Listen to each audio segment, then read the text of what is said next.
Chapter 46, Map of the World, the Unity of Emptiness and Bliss, Kalachakra and Sovereignty. In previous chapter, we've talked about the new Kalachakra calendar studied in the Shiren Hall, and this new version is associated with the Western calendar based on the older Kalachakra calendar. Now let me articulate the theory origin of Kalachakra from the perspective of the doctrines of Buddhism, as well as the reason to learn from the Western calendar. Our world can thoroughly be abstracted into the description of two terms, which are time and space.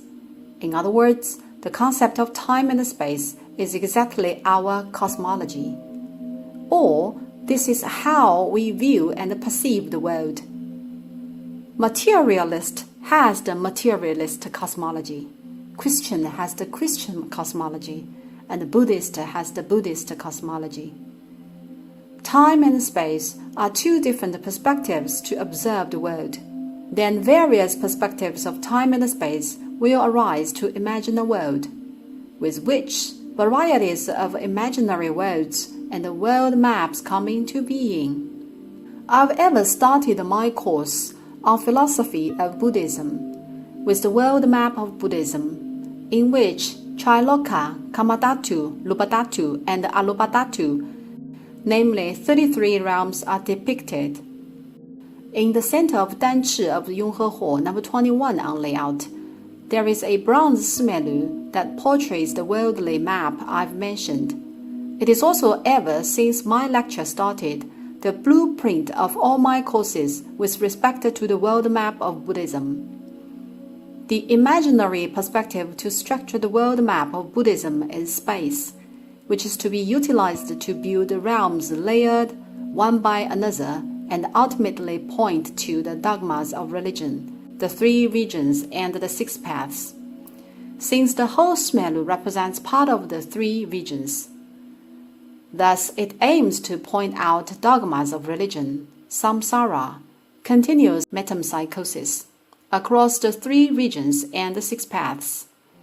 Space is an angle to illustrate a world in front of you to demonstrate that you have ever been transmigrating within this very territory, the three regions and the six paths. The map is provided by the exoteric school of Buddhism, which has been employed all the time along. It is depicted mainly in Abhidhamma Kosha Shastra, 俱舍论, Avatamsaka Sutra, 华严经, and the Saddhamma Pudarika Sutra, 法华经. But I've mentioned that there is actually another map from the esoteric school when the bronze smelu is articulated. We have not talked about it yet. The map of the exoteric school is illustrated based on the imaginary space, whereas the esoteric school, time. The latter is a world map based on the other principle, which takes the perspective of time.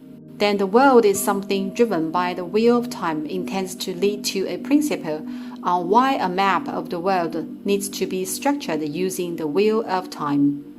This principle of religion is called the cycling of kalpas of destruction, annihilation, formation, and abiding. The whole world is operated under the four kalpas, just like a wheel of time. The corresponding world derived from the doctrines of the kalpas of destruction, annihilation, formation, and abiding is exactly the perspective of time.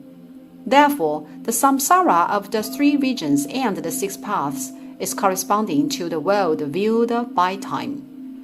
Then what is the world form expressed by the wheel time available? It just lies in the Kalachakra calendar of the Kalachakra Tundra. Though it is structured in terms of time, its form certainly is still a spatial world taking on the imaginary time in mind.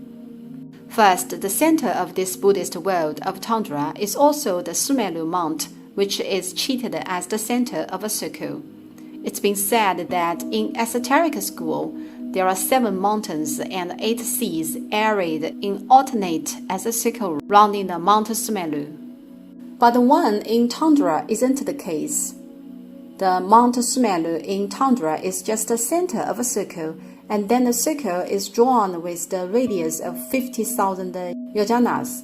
One yojana is about 11 kilometers, thus 50,000 yojanas, 550,000 kilometers. Then centered on the Mount Sumelu, another circle is drawn with the radius of 25,000 yojanas, with which a ring comes into being, right? A ring with width in 25,000 yojanas emerges. Doesn't the ring look like a wheel? The ring zone is called the Great Jambudvipaka, on which a cross is drawn to form 4 quadrants. Thus the world is divided into 4 continents, which are called Chattadvipa in exoteric school, like South Jambudvipa, East Puravideha, West Apara Godaniya, and North Uttarakulu. Whereas in Tundra, they are just named East, West, South, and North continents. This Earth's world is constituted by 4 continents of the ring of 25,000 yojana in width. How about heaven? The heaven is a giant umbrella erected and blossomed, centered on the top of the Mount Sumelu. Now you may understand the origin of the white umbrella or the Siddhartha. This very umbrella, which is to protect all the sentient beings, is exactly the heaven. The giant umbrella turns clockwise, driven by the wind. Since the heaven is turning, all the stars we see in the sky are turning. It is written in the 3 essays, Sanwenji, of the Qianlong Emperor. The sky rotates right-handed. The sun and moon left-handed. While the heaven rotates clockwise in ceaselessness like an umbrella blown by the wind. Same as the ordinary umbrella, this giant umbrella has ribs. You may open an umbrella and see many ribs support the umbrella cloth. So does the giant umbrella. The Mount Sumelu is the center of the circle. The top of it is supported by 12 ribs, by which the heaven is accordingly divided into 12 signs of the zodiac. That's how the 12 signs of the zodiac. And don't the 12 ribs look like the spokes of a driven wheel? There are countless stars in the sky, for example, the 28 Chinese constellations, etc., which are treated as the giant gems inlaid on the surface of the giant umbrella. Understand? Just imagine the moving scene. The heaven rotates driven by the wind. The gems on the surface of the umbrella rotates in the sky accordingly. The sun, the moon, the stars, and the comets are moving rapidly. The stars we may see clearly are not gems but celestial beings or deities we are traveling at their own speed. Some are moving rapidly, others slowly. Well, this is the imaginary world of Buddhism structured from time perspective. It is another map that we've never talked previously, as it is a map appropriate to introduce right when the Kalachakra Tantra is introduced. The outer Kalachakra is exactly driven by the 12 spokes that rotates above the 4 continents. A wheel of time constituted of minutes and seconds comes into being and turns powerfully without a beginning or ending. This very heaven steered by the wind rotates around the earth's world ceaselessly. It is capable of creating the world as well as smashing the world. The other doctrinal line of Buddhism is the 4 kalpas: destruction, annihilation, formation, and abiding, which is exactly created by the outer Kalachakra. Besides, worthy of the name, the outer Kalachakra creates the 4 seasons: spring, summer, autumn, and winter. These are also the concrete reflection of the outer Kalachakra. Then how about the inner Kalachakra? The inner Kalachakra is the running chakra wheel of the chi of human body. It is not propagated in Buddhism to conquer or change the nature, which is, however, in materialism. Human is considered the product of nature in Buddhism. Hence, human is only capable of obeying and following the nature instead of remaking the nature. This is a little bit similar to Chinese medicine. Hence, it is of great necessity to practice on the inner and the outer color chakra. How? To be adapted to the outer color chakra by controlling and adjusting the inner color chakra. We humans cannot remake the outer color chakra. Can you change or remake the world? Can you change the time? Right? Even you've made drastic changes to the world. Can you change the time? Right? Beings or even emperors to whom hooray are shouted with live as long as 10,000 years have died. Right? How is it possible to live as long as 10,000 years? Therefore, what one can do is to control the inner color chakra to be adapted to the outer color chakra, only from which can the human benefit and merit. The ultimate state for one who practices Kara Chakra Chandra is called the unity of emptiness and bliss, Kala Chakra of sovereignty. Absolutely perfect, isn't it?